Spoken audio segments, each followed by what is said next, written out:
Hello, Radhe Radhe. स्वागत है आपका आज की क्लास में। मैं शिप्रा शर्मा लेके आई हूँ आपके लिए BSTC का स्पेशल पेज।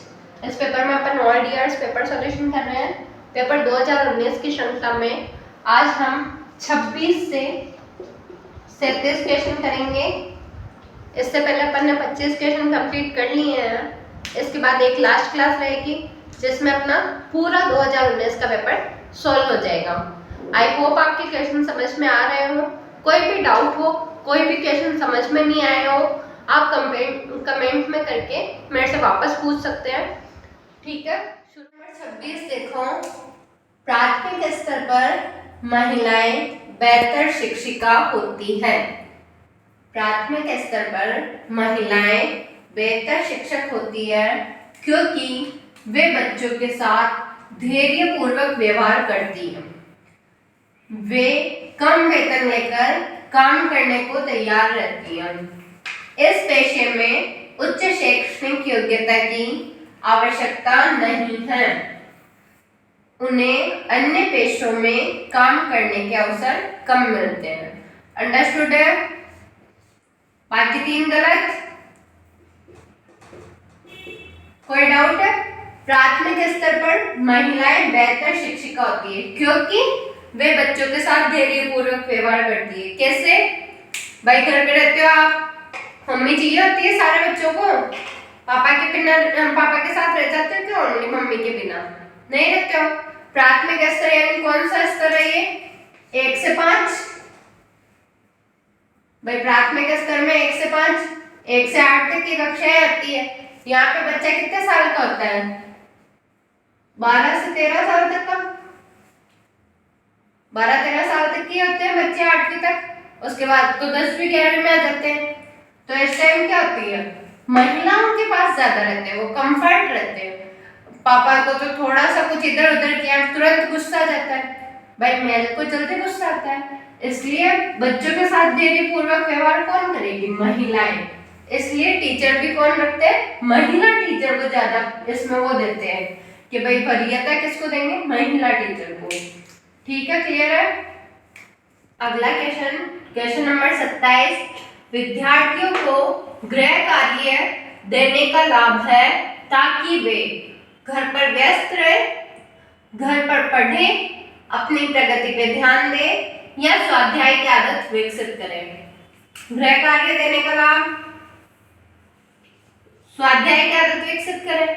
भाई घर पे जाओगे, बैठ के पढ़ोगे, खुद से पढ़ोगे तो थोड़ा थोड़ा क्या होगा? पढ़ने की आदत विकसित होगी। घर पे व्यस्त थोड़े ना रखना है उनको कि भाई बच्चों को बिजी रखना है। वो घर वालों की नजर में होता है ना? भाई होमवर्क दे दिया और घर पे पढ़ रहा है और अपनी प्रगति पे ध्यान तो देते ही नहीं है। तो 3 रॉन्ग। स्वाध्याय की आदत विकसित करें, बैठ के पढ़ना सीखे घर पे। क्लियर है? अगला क्वेश्चन नंबर 28 देखो। आप कक्षा में अधिक छात्रों का भाग लेना सुनिश्चित करना चाहते हैं। निम्न में से आप शिक्षण का कौन सा तरीका अपनाएंगे? पहला प्रदर्शन, दूसरा चर्चा, तीसरा प्रवचन, चौथा भूमिका खेल। भाई कक्षा में ज्यादा से ज्यादा बच्चे इंक्लूड हो, ज्यादा से ज्यादा बच्चे भाग लें, तो उसके लिए क्या करेंगे आप? बताओ भाई, आप टीचर बनना चाहते हो और आपकी कक्षा में ज्यादा से ज्यादा बच्चे भाग लें, इसके लिए आप क्या सुनिश्चित करोगे? चर्चा, भाई प्रदर्शन, दिखाओगे कुछ चीज तो इतने बच्चे अट्रैक्ट होंगे क्या?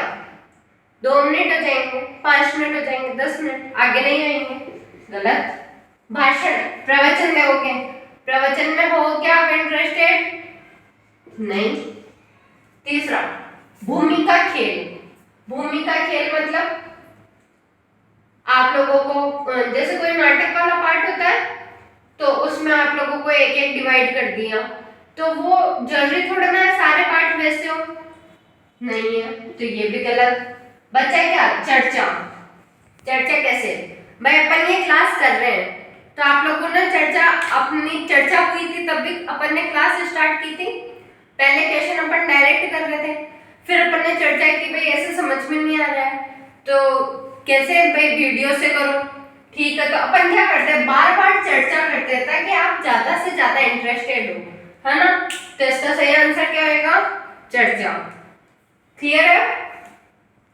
अगला क्वेश्चन, क्वेश्चन नंबर 29, बालक के सामाजिक विकास की तीव्र गति होती है।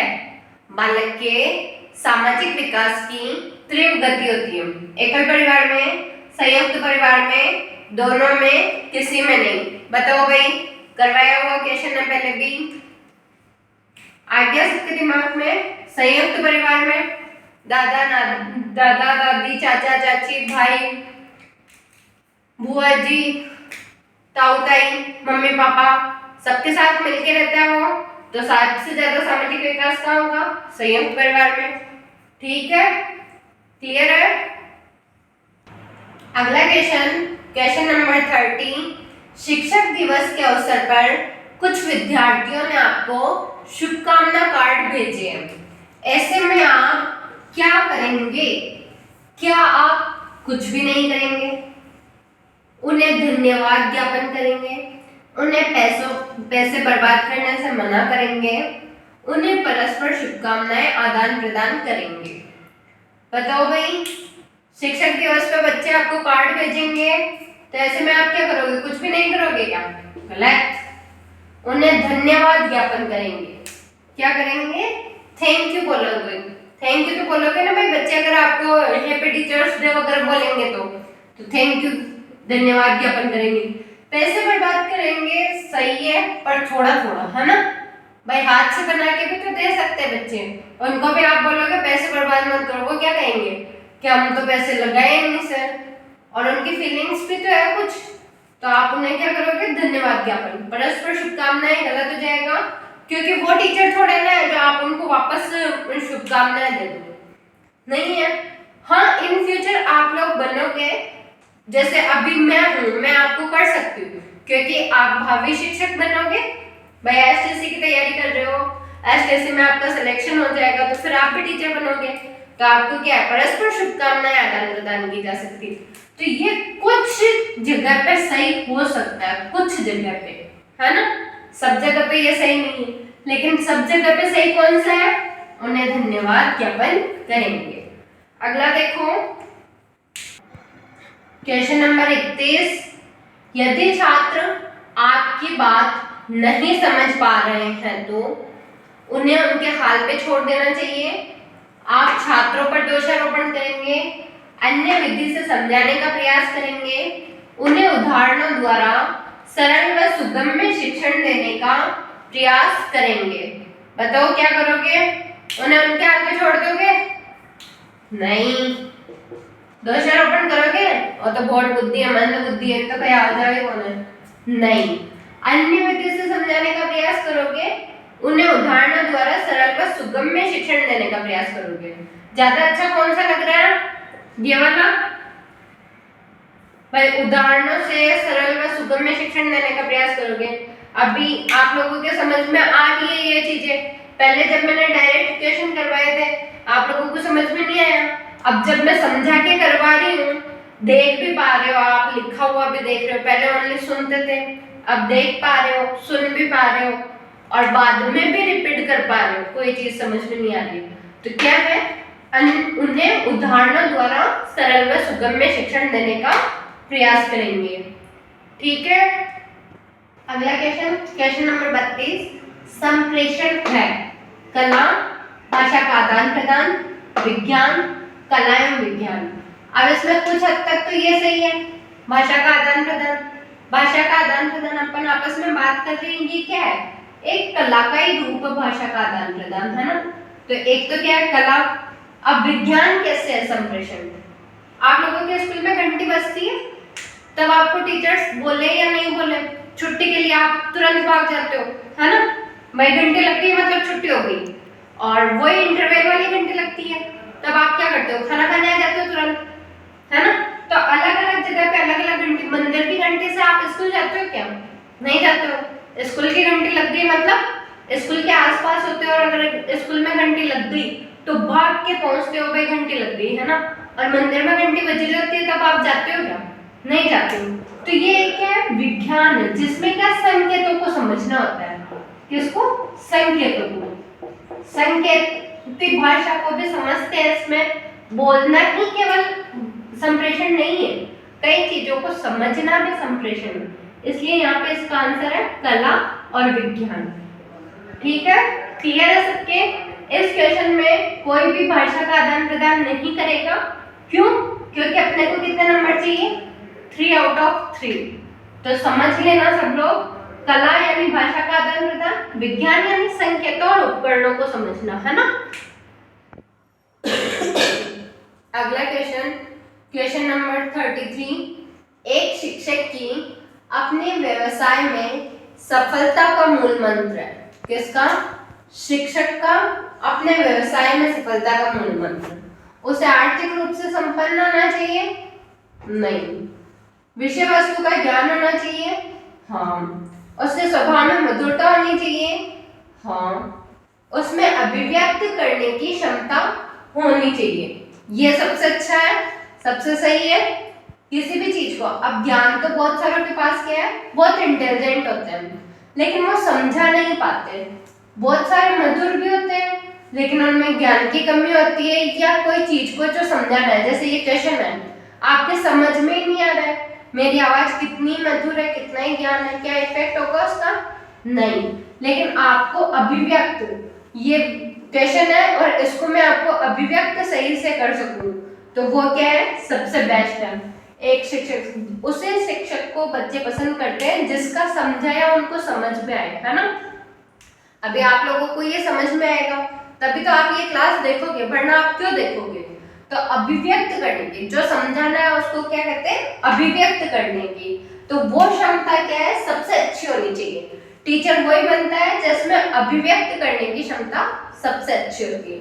ठीक है, क्लियर है सबके? Question number 34। अनुशासन को मनोवैज्ञानिक मानते हैं। दंड मिलने पर सही कार्य करना, नियमों का पालन, स्वतः ही नियमों का पालन, सही ढंग से रहना। मनोवैज्ञानिक क्या मानेंगे? स्वतः ही नियमों का पालन करना। दंड मिलने पर सही कार्य करना, ये मनोवैज्ञानिक नहीं मानते हैं। नियमों का पालन करना, ये भी मनोवैज्ञानिक नहीं मानेंगे। सही ढंग से रहना, ये भी मनोवैज्ञानिक नहीं मानेंगे। हाँ, आपके घर वाले मान सकते हैं इन तीन में से, पर मनोवैज्ञानिक के अनुसार क्या होगा? स्वतः ही नियमों का पालन करना, बिना किसी प्रेशर के अपने आप सही से रहना, वो क्या है? अनुशासन। क्लियर है? अगला क्वेश्चन, क्वेश्चन नंबर 35। यदि आपके छात्र परिसर में आपके साथ दुर्व्यवहार करते हैं तो आप क्या करेंगे? इन छात्रों के विरुद्ध अध्यापकों की सहायता से बहुत बड़ा अभियान चलाएंगे? नहीं। अपने स्वयं के चरित्र तथा ज्ञान कुंड के माध्यम से उनके व्यवहार में सुधार लाना चाहिए। बिल्कुल सही है। प्रधानाध्यापक को सूचित नहीं, घटना पर ध्यान नहीं देना, बिल्कुल गलत। भाई इग्नोर कर देंगे बच्चों को तो वो तो गलत बात है ना, उनको क्या मोटिवेशन मिल जाएगा। तो क्या करोगे? यदि आपके छात्र परिसर में आपके साथ दुर्व्यवहार करते हैं तो इन छात्रों को अपने स्वयं के चरित्र तथा ज्ञान कुंड के माध्यम से उनके व्यवहार में सुधार लाना चाहिए। क्लियर है? समझ में आ गया होगा, ये तो समझाने की जरूरत नहीं है। अगला क्वेश्चन, क्वेश्चन नंबर 36। एक शिक्षक के नाते आप सामाजिक कुरीतियों को कैसे दूर कर सकते हैं?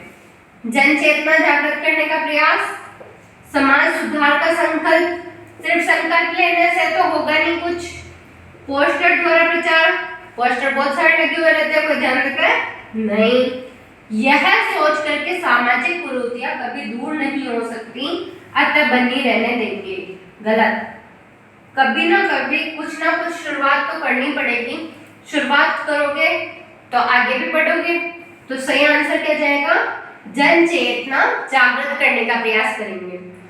एक सामाजिक कुरीति है, छोटा सा एग्जांपल देखो कि बिल्ली का रास्ता काटने से अशुभ ही होता है, तो आप इस पे क्या करोगे कि भाई जब भी बिल्ली रास्ता काटे, अगर कोई आदमी खतरनाक ही इसके पीछे पड़ा है तो उसको क्या कहेंगे? ऐसा कुछ नहीं है, बिल्ली एक सामान्य प्राणी है, पालतू पशु है, वो रास्ता काट जाएगी तो इससे कोई फर्क नहीं पड़ेगा।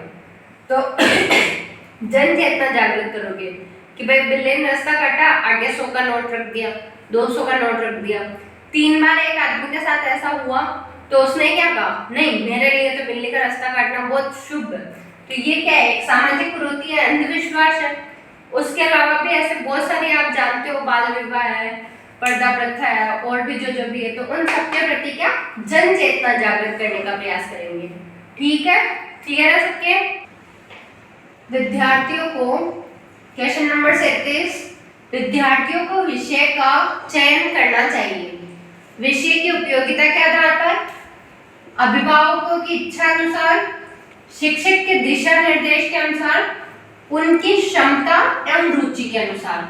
आप सबने 11th में सब्जेक्ट का चयन किया, कैसे किया? विषय की उपयोगिता देखी, या आपके घर वालों ने कह दिया उसको किया, या किसी टीचर ने बताया कि इसमें लेना ऐसे हो जाएगा वैसे हो जाएगा, ये सब सोच के।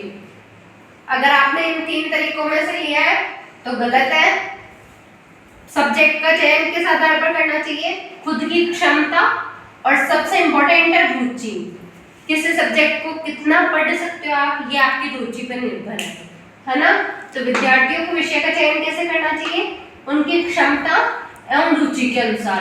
क्लियर है? ये आज का अपना लास्ट क्वेश्चन है। आगे के क्वेश्चन अपन अगली क्लास में करेंगे। आई होप आपको सारे क्वेश्चन अच्छे से समझ में आए हो। ठीक है।